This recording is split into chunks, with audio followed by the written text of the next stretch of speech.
그리고 그 유월절 이후에 또 하나의 절기가 기다리고 있는데 맥추절이에요. 그리고 마지막에 가서 이제 수장절이라고 하는 장막절입니다. 이런 3대 명절을 통해서 이스라엘 백성들은 하나님 앞에 예배를 드리게 되는데요. 특별히 유대인들이 가지고 있는 이 구약 성경에 지시된 이 명절이 어떤 의미를 가지고 있는가를 충분히 이해를 하는 것이 우리에게 필요합니다. 왜 그런가 하니 신약과 구약은 분리되어 있지 않기 때문에 그러합니다. 이스라엘 백성들이 가지고 있는 이 명절을 자세히 들어보면 이 명절이 다 주님과 연관되어 있어요. 그래서 구약에 있는 그 성막 또는 성전, 이것은 바로 예수님을 그대로 가리키고요. 그 안에서 시행되는 모든 이 절기들, 이런 것은 전부 예수님의 사역과 직결되어 있어요. 그렇기 때문에 구약을 자세히 들여다보면 구약에 나타난 예수 그리스도를 발견하게 되는 것입니다. 유대인들의 그 기후를 보면 우리 이 동남아 지역처럼 말이죠, 이 아열대 기후이기 때문에 우기가 있고 건기가 있습니다. 특별히 비가 많이 오는 우기가 언제부터 시작되는 거 아니, 우리로 말하면 가을, 즉 10월부터 11월 사이에 비가 많이 내려요. 그러면 일대 땅이 이제 촉촉하게 적서 있으니까 씨앗을 뿌립니다. 그렇게 해서 파종하는 시기가 이제 진행이 되죠. 그리고 3, 4월쯤 되면, 우리는 3, 4월 봄이지만 유대인들은 출애굽할 때가 3, 4월이에요. 그러니까 그때가 정월입니다. 그때쯤에 한번 비가 듬뿍 또 내립니다. 이걸 가리켜서 늦은 비라고 해요. 늦은 비가 오게 되면 이제 밀을 비롯한 보리들이 이제 수분을 잔뜩 머금고 마지막 열매를 알차게 이제 맺어가요. 만약에 이른 비가 가을에 내리지 않게 되면 파종을 할 수 없고, 또 늦은 비가 내리지 않으면 열매가 부실하게 되고 말아요. 그렇기 때문에 이른 비와 늦은 비는 반드시 자연 순환에 따라서 계속적으로 반복돼야 됩니다.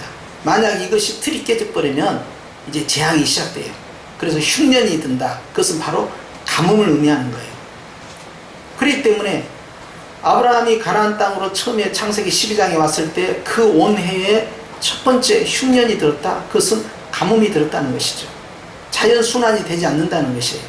그래서 가나안 땅에 가지고 있는 그런 기후의 특성에 따라서 하나님께서 이제 파종을 하고 농사를 짓게 하시는데, 정월이 되면, 즉 유대인의 정월은 이제 양력으로 봤을 때는 3, 4월이에요. 이때 이제 유월절 절기를 지냅니다.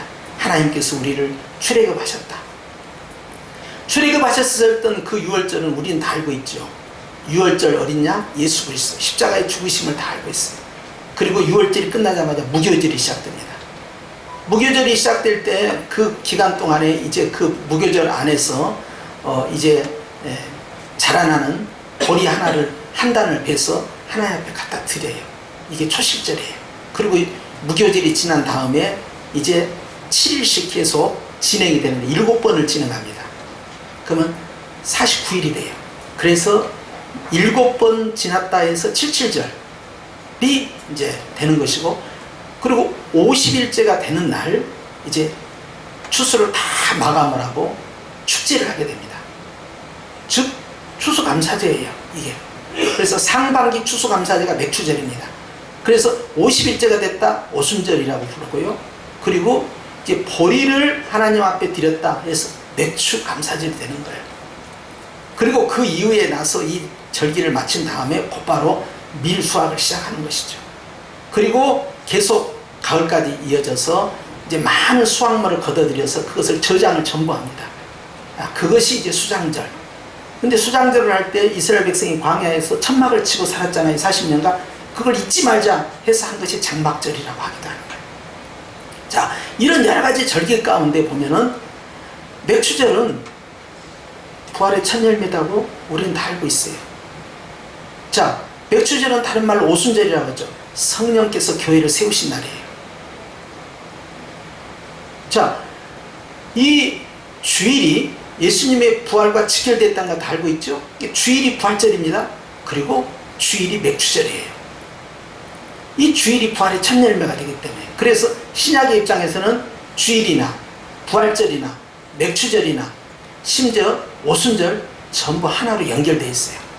그리고 장막절이라는 것은 주님이 다시 오셨을 때 요한계시록 21장 3절에 보면 장막을 백성들에게 친다 했어요. 하나님의 장막을 친다, 장막절. 그래서 새하늘 새 땅 새 예루살렘이 완성이 되는 거예요.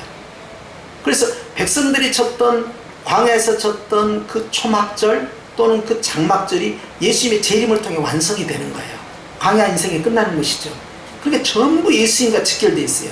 모든 제사와 모든 절기, 구약의 모든 과정이 다 예수님과 연결되어 있어요.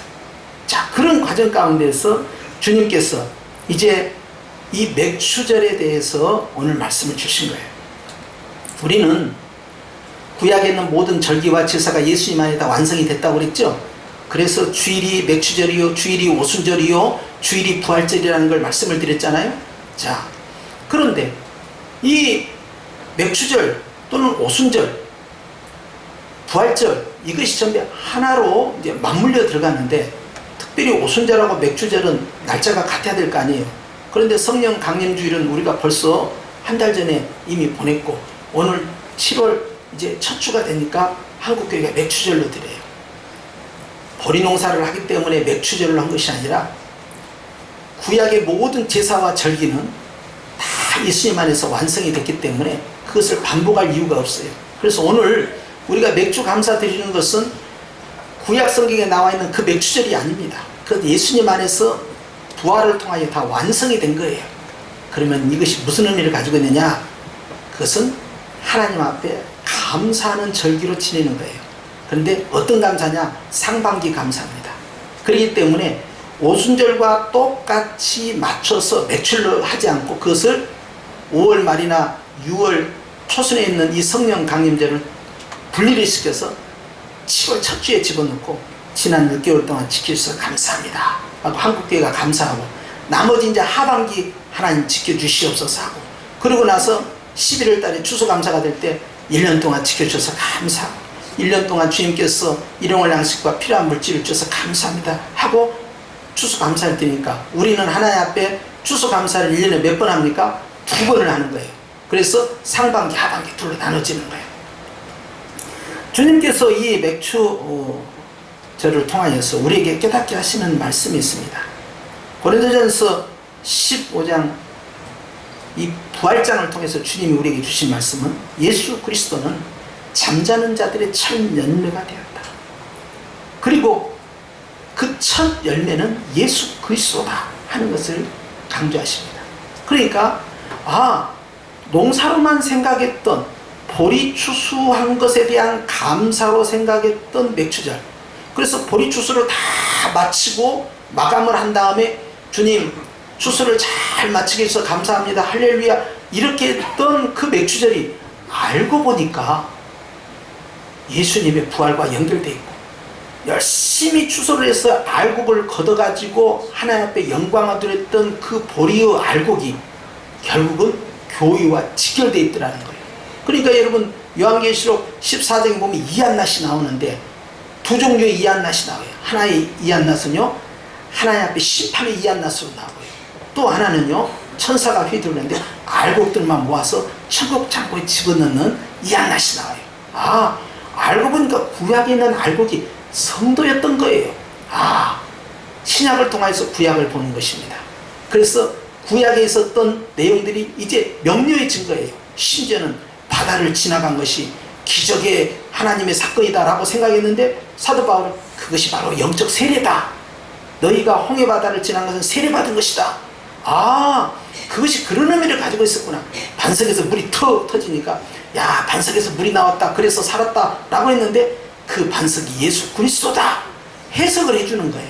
그게 그런 의미가 있었구나. 바로 맥추절도 동일합니다. 맥추절도 알고 보니까 그것이 어디와 연결되어 있어요? 예수님의 부활과 직결되어 있는 거예요. 또 50일째가 되는 날에 성령께서 강림하심으로써 주님만 첫 열매가 된 것이 아니라 초대교회 3,000명이 하나님 앞에 첫 열매가 되었어요. 그런데 여러분 야고보서 1장 18절의 말씀에 보니까 초대교회 3,000명만 첫 열매가 된 것이 아니라 신약시대에 살고 있는 첫 열매가 되신 예수 그리스도에게 붙어있는 자, 예수 그리스도를 믿고 있는 자는, 그리스도의 첫 열매에 동참한 자는 다 하나님의 첫 열매가 되었다라고 선포하고 있다는 사실이에요. 따라서 합시다. 내가 첫 열매구나. 좌우에 쳐다보면서 제가 첫 열매입니다. 제가 이렇게 따라 살아갈 때 여러분들이 순종해 주셔서 감사하는데, 마음으로 믿어 의에 이르고 입으로 신하여 구원에 이르기 때문에 자꾸 입술로 고백을 시키는 거예요. 그렇기 때문에 내 입술로 고백함으로, 내 입술로 시인함으로써 말이 씨가 되는 것이고, 말이 축복이 되는 것이고, 하나님 앞에서 확증을 짓는 것이에요. 그러니까 야, 우리 주목사님은 자꾸 유치원생들처럼 따라 살아 그래. 그것이 복인 줄 믿으시기 바랍니다.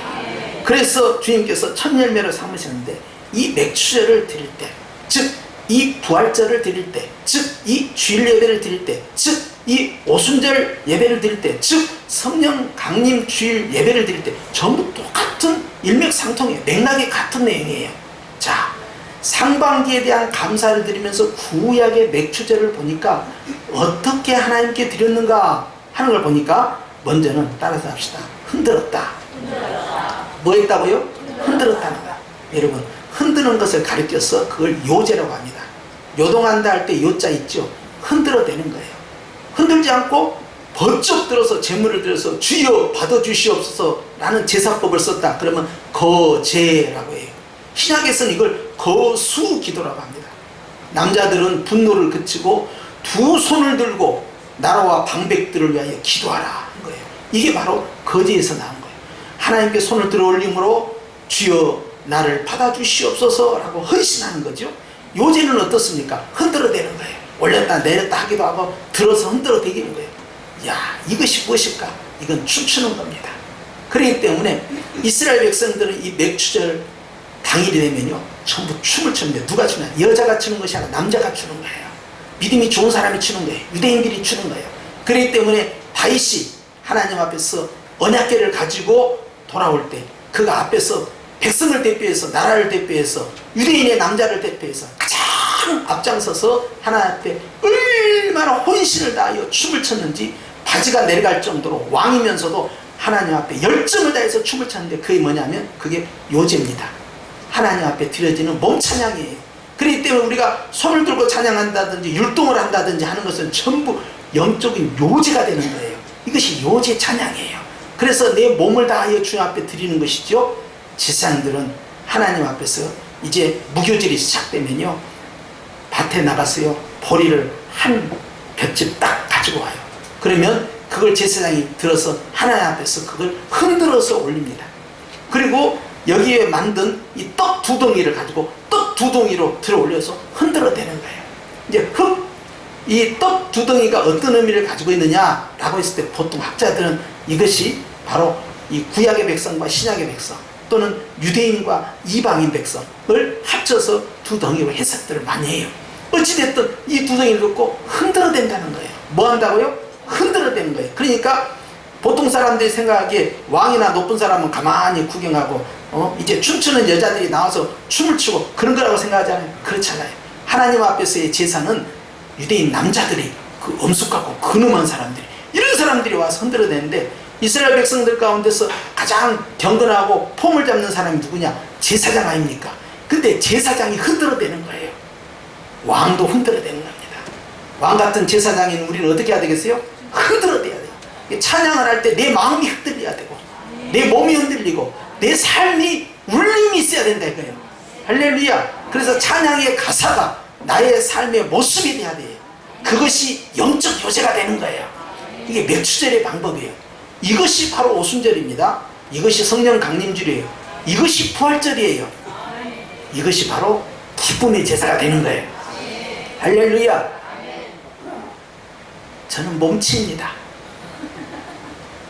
지난 여름 수련회 때 누가 나보고 목사님 나와서 춤추시오 캠프파이어 할 때 내가 한 대 때리고 싶었는데, 사람들 보니까 때리지도 못하고 도망가고 때도 없고. 여러분 참조하셔야 합니다. 우리 주씨 가문은 전체가 다 전부 모두 다 몸치예요. 예. 그게 잘 안 돼. 그런데 몸치든 몸치가 아니든 누구나 다 하나님 앞에서 요제를 흔들어대라는 거예요. 몸을 다하여 마음을 다하여. 할렐루야. 그렇기 때문에 레위기 23장에 보면 너희 곡물을 거둘 때에 너희의 곡물의 첫 이삭 한 단을 제사장에게로 가져갈 것이요 제사장은 너희를 위하여 그 단을 여호와 앞에 기쁘게 받으심이 되도록 흔들되 안식일 이튿날에 흔들 것이며, 또 이어서 너희 처소에서 10분의 2 에바로 만든 떡 2개를 가져다가 흔들지니, 흔들으라는 거예요. 이는 고운 가루 위에 누룩을 넣어서 구운 것이요 이는 첫 요제로 하나님께 드리는 것이다. 그래서 맥추제 때는 뭐 한다고요? 흔들어대는 거예요. 부활 때는 뭐 한다고요? 흔드는 거예요. 오순절 때는 뭐 한다고요? 흔들어대는 거예요. 주일 예배는 어떻게 하는 거예요? 흔들어대는 거예요. 흔들지 않으니까 문상재 집사님 혼자 흔들고 있어. 혼자 복을 다 받고 있어. 그런데 여러분, 찬양의 가사가 70년대 찬양이든 또 2000년대 찬양이든 또 최신 찬양이든 신경 쓰지 말고 취향에 맞지 않든 간에 무조건 뭐 해야 된다고? 흔들어대고 있어야 일단 마음이 빡 흔들리고, 이 흔들리는 걸 가지고 따라잡니다. 기쁨입니다. 그것이 주일 예배의 모습이고 부활절 예배의 모습이요 오순절 맥추절의 모습인 거예요. 할렐루야. 그래서 감사축제, 맥주 감사나 이 추수 감사나 전부 다 이 감사는 하나님 앞에 흔들어대야 된다. 할렐루야. 두 번째는 무엇을 하냐? 맥추절에는 보니까 출애굽기 23장 19절 말씀, 네 토지에서 처음 거둔 열매의 가장 좋은 것을 가져다가, 방금 제가 뭐라고 그랬어요? 가장 좋은 것을 처음에 한 귀퉁이에서 따가지고 하나님 앞에 가서 6월절 지난 다음에 무교절에 주님 앞에 흔들어댔잖아요. 그런데 이제 거기에 끝나지 않고요, 이제 49일 동안 열심히 추수를 해요.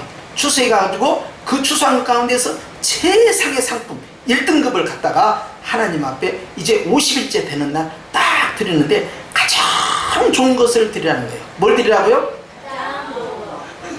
아니, 가장 좋은 것이 아니고 가장 좋은 걸 드리라는 거예요. 할렐루야.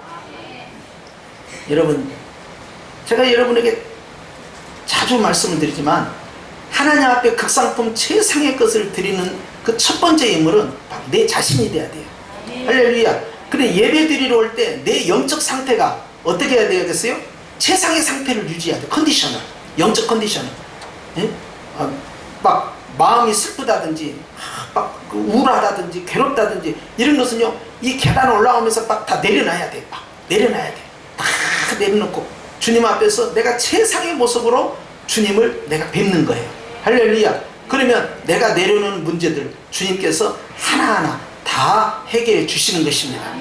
최상의 열매예요. 무엇이든 최상입니다. 찬양도 최선을 다해서 불러야 돼. 기도도 최선을 다해서, 예물도 최선을 다해서, 또 하나님 앞에 드리는 헌신도 최선을 다해서. 집에서 쓰다가 좀 남은 거 말이에요. 응? 우리 집에는 별로 필요 없으니까 교회나 갖다 줘야겠다. 그렇게 생각하면 안 돼요. 어떤 분이 그러더라고요. 우리 집에 개업을 하니까 말이죠, 큰 화분이 그냥 많이 들어왔다 이 말이에요. 그런데 별로 자기는 그것을 별로 좋아하지도 않을 뿐만 아니라 이것을 어디다 버리자니 아깝고 가지고 있자니 부담되고, 그러니까 교회나 갖다 주자 그러더라고요. 어디 갖다 줘요? 교회나 갖다 주자 그러더라고요. 제가 그 말을 듣고는 마음이 상한 거예요. 그냥 그런 소리 없이, 목사님 여기 아주 좋은 큰 나무가 왔어요.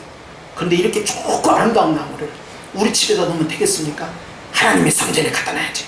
이렇게 좋은 나무니까 나 교회에다 갖다 놓을게. 이렇게 해야 되는데 말이 방정 맞아. 버릴까 하다가요, 목사님 교회 필요하면 갖고 가고요, 필요 없으면 그냥 내다 놓으려고요.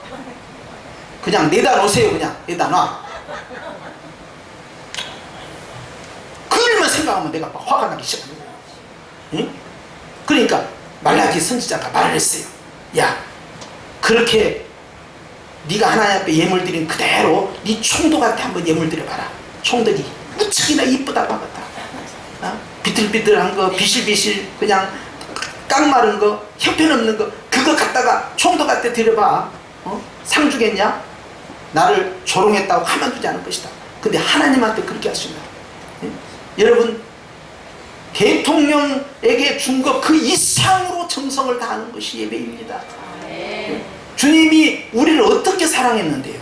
최선을 다해서 찬양을 드릴 때도 내가 음대를 나오지 않고 성악가가 아니라도요, 내 딴에는 할 수 있는 대로 최선을 다해서 드리는데 따라서 합시다. 마음으로 드리고 영으로 드리고 기도를 할 때도 나는 기도할 줄 몰라요. 그냥 몇 마디 하면 더 이상 할 말이 없어요. 그래도 따라서 합시다. 마음으로 드리고 영으로 드리고.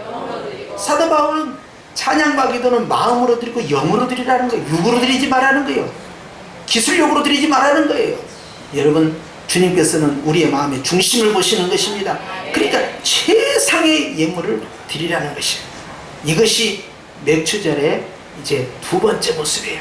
그러면서 신명기 16장 10절 말씀에 보니까 네 하나님 여호와 앞에 칠칠절을 지키되 네 하나님 여호와께서 네게 주신 대로 네 힘을 헤아려 자원하는 예물을 드리고 그랬어요. 따라서 자원하는 예물. 이것은요, 기쁨으로 주님께 드리라는 거예요. 하나님 앞에서 드릴 때 주님이 그 드리는 물질을 본 것이 아니라 물질을 드리는 사람을 쳐다보고 있어요. 그 사람이 어떤 마음으로 어떤 자세로 드리는가 그걸 보고 있어요. 그렇기 때문에 여러분, 물질에 주목하면 안 됩니다. 그렇기 때문에 두 렙돈을 넣은 연복에 넣는 그 과거를 주님이 무엇을 보셨는가를 봐야 돼요. 그의 마음을 보신 거예요. 물질을 본 게 아닙니다. 항상 그걸 기억해요. 그 앞에 부자가 많이 넣고 갔어요. 많이 넣고 가면 그 물질을 보지 않습니다. 어이구야, 그렇게 엄청난 거액을 넣네. 주님은 그걸 본 게 아니에요. 그 부자의 마음을 보신 거예요. 항상 주님은 마음의 중심을 본다. 그러니까 하나님 앞에 극상품을 드리되 마음을 다해서 즐거운 마음으로, 어떤 마음으로? 기쁜 마음으로, 어떤 마음으로? 감사하는 마음으로, 어떤 마음으로? 사랑하는 마음으로, 어떤 마음으로? 그렇게 주님께 드리는 거예요.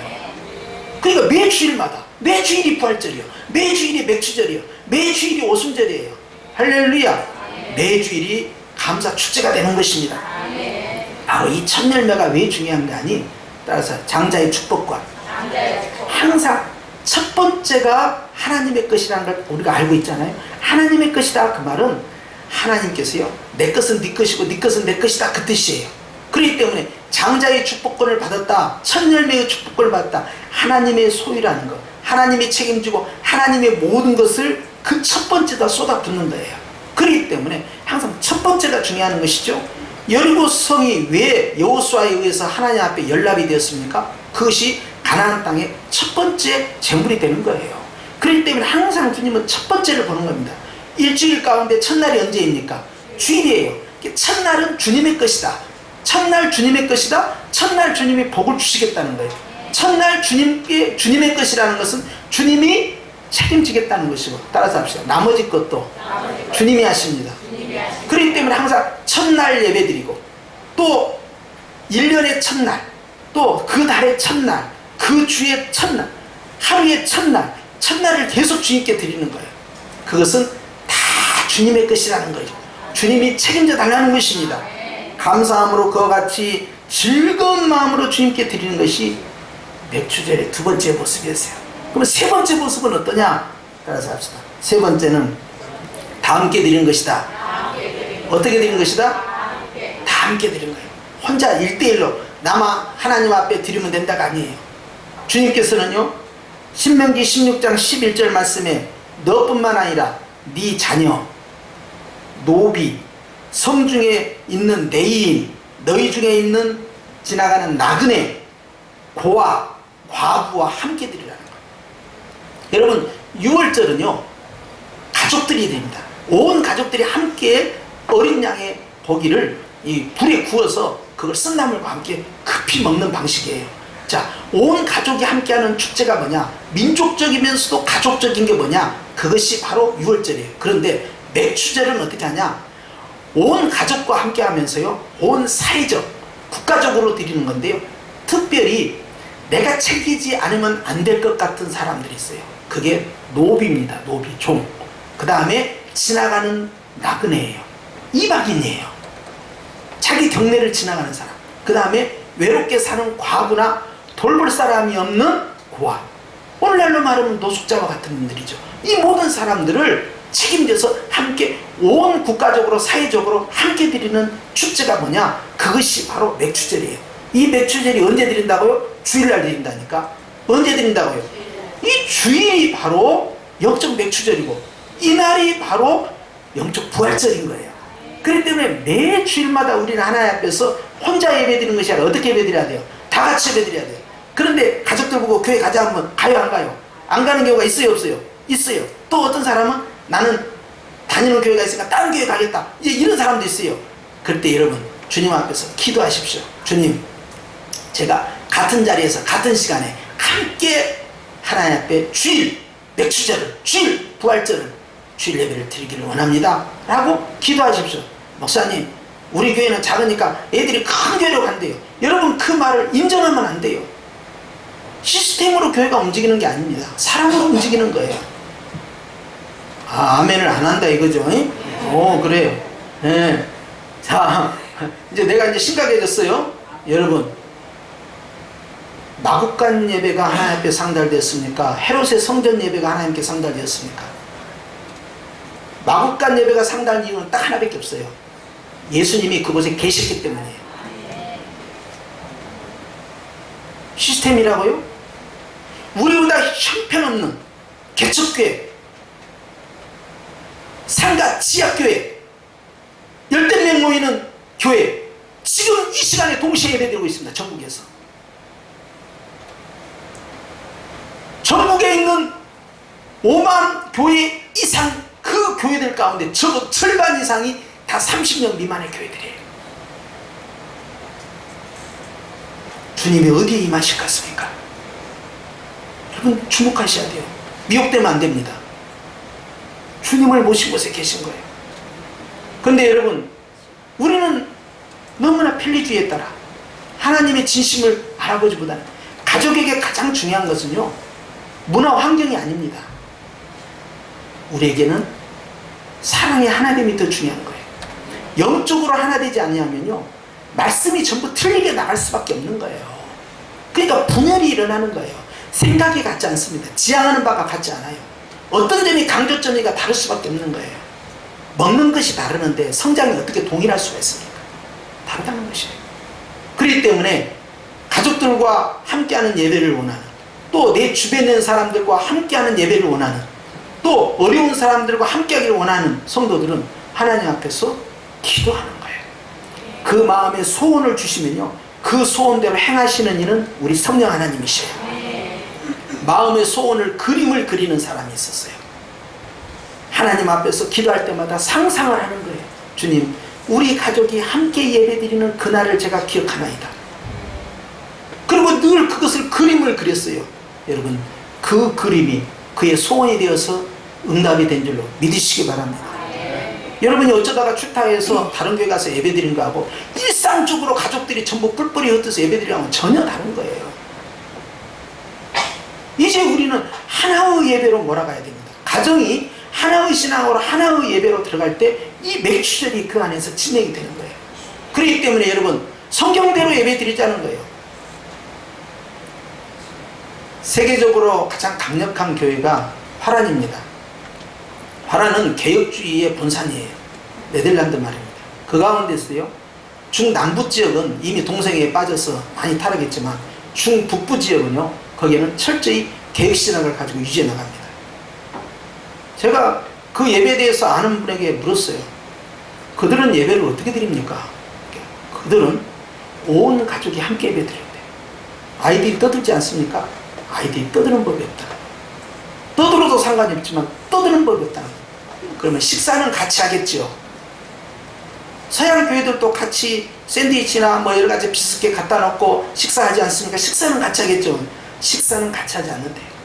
아니, 식사를 같이 하면 이것이 영적 성찬식인데 왜 같이 하지 않습니까? 그러니까 식사는 가족과 함께 해야 된대. 그래서 집으로 간답니다. 그러고 나서 오후에 와가지고 또 말씀으로 교육을 받는데요. 그럼 그 다음에 그걸로 끝입니까? 그러니까 그들은 저녁에 해질물에 왜 다시 또 소집을 해서 예배를 드린다는 거예요. 아니, 화란에 있는 교회가 그렇게까지 옛날 우리가 했던 전통적 방법으로 그렇게 한단 말입니다. 그렇게 한다는 거예요. 그걸 보고 내가 깜짝 놀랐어요. 여러분, 철저히 가족 문화더라고요. 유대인들도 철저히 가족 문화입니다. 그들은 무슨 일이 있어도요, 이 금요일날 저녁만큼은 수십이 가족들이 모여서요, 온 가족이 3대가 함께 식사를 하면서 거기에서 말씀을 나누고요, 그리고 신앙에 대한 대화를 나눕니다. 과거에 카터 대통령이 한국에 와서 집짓기 운동, 헤비다트 운동을 한다고 왔어요. 그 헤비다트 운동을 해서 어려운 이제 수혜를 당한 점, 이제 어려운 한 이재민들 도와준다고 한참 그 일을 하다가 이제 갈 시간이 가까웠어요. 그때 대통령이 DJ였어요. 청와대에서 연락을 했습니다. 카터 대통령 모셔서 청와대에 들렸다 가십시오. 그러니까 카터 대통령이 어떻게 했을 것 같아요? 거절했어요. 내가 그 들릴 시간이 없습니다. 나는 지금 빨리 미국에 가야 합니다. 왜요? 그 사람은 침례 교인인데요, 미국에 가서 뭐 하려고요? 고향 교회 가가지고, 침례 교회는 장로가 없어, 집사가 있어. 당신이 집사야. 근데 그 집사가 주일학교 애들을 가르치는 교사야. 그러니까 나는 뭐 해야 된다는 거야? 교회 가서 가르쳐야 된다. 그래서 실제로 가버렸어요. 내가 그 기사를 보면서, 와, 대통령이, 현직 대통령이 만나자고 하는데도, 청와대 오시라고 하는데도 그냥 가버리는구나. 그걸 보고는, 야, 우리 장로교 신앙이 침례교만 못 오면 되겠느냐. 대통령이 만나자고 하는데 가서 들렸다 갈 수 있잖아요. 근데 너 땡큐야. 그걸 가버린 거예요. 가족문화예요, 가족문화.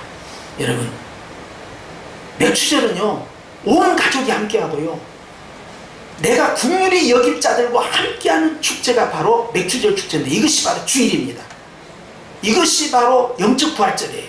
이것이 바로 영적 오순절이에요. 이것이 영적 맥주절의 모습이에요. 여러분, 우리 교회가요, 우리끼리만 드리는 예배가 아니라 우리 가족들과 함께 드리는 예배예요. 우리 가족들만 함께 드리는 예배가 아니라 가족의 구성원에 들어올 수 없는 노비, 종입니다.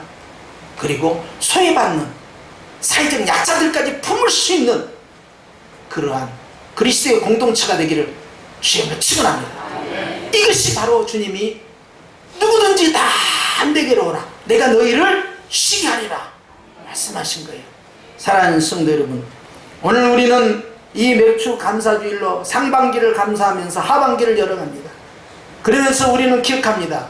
맥주절을 완성하신 예수님의 부활로 첫 열매가 된 교회, 이제 그리스도의 첫 열매처럼 하나님의 축복의 장작권을 받은 신약의 교회인 우리가 하나님 앞에서 어떠한 자세로 주님께 나갈 것인가, 얼마만큼 하나님 앞에서 흔들어대며 기뻐할 것이며, 얼마나 최상의 예배를 하나님께 드릴 것이며, 얼마나 많은 교회의 공동체가 가족을 뛰어넘어서 사회적 약자들까지 포함해서 하나님께 영광을 돌릴 것인가, 오늘 우리는 돌이켜보는 것이에요. 그렇게 최선을 다하는 삶으로, 최선을 다하는 예배로, 최선을 다하는 하나님을 향한 찬미로 나아가는 그 교회가 있는데, 그 교회가 어느 교회입니까? 아주 좋았어요. 한 번 더 묻겠습니다. 하나님이 기뻐하시는 영적 맥주 예배로 하나님께 영광 돌릴 이 땅의 교회 가운데 그 첫째 교회가 어디입니까? 성령교회입니다. 할렐루야. 그래서 내가, 그리고 우리가, 그리고 우리 가족들 3대가, 그리고 우리가 돌보고 품어야 할 어려운 사람들까지 함께 드리는 그런 교회가 어떤 교회라고요? 성령교회. 온갖 기쁨으로 최상의 예배로 하나님께 드리는 예배, 어느 교회? 성령교회라니까. 할렐루야. 매일 주일마다 우리는 이 은혜의 감격 가운데 있어야 되고, 찬양과 기도와 말씀과 모든 예배의 순서에 우리의 가슴이 울림이 있고, 우리의 삶에 울림이 있고, 주님을 기쁘시게 하는 영적 요제의 울림이 있다면 주님이 얼마나 기뻐하시겠습니까? 그런 교회가 어느 교회라고요? 성령교회입니다. 여러분, 이런 마음으로 예배의 승리자, 예배로 하나님 앞에 영광 돌리는 복된 삶이 되시길 축원합니다. 기도드립시다.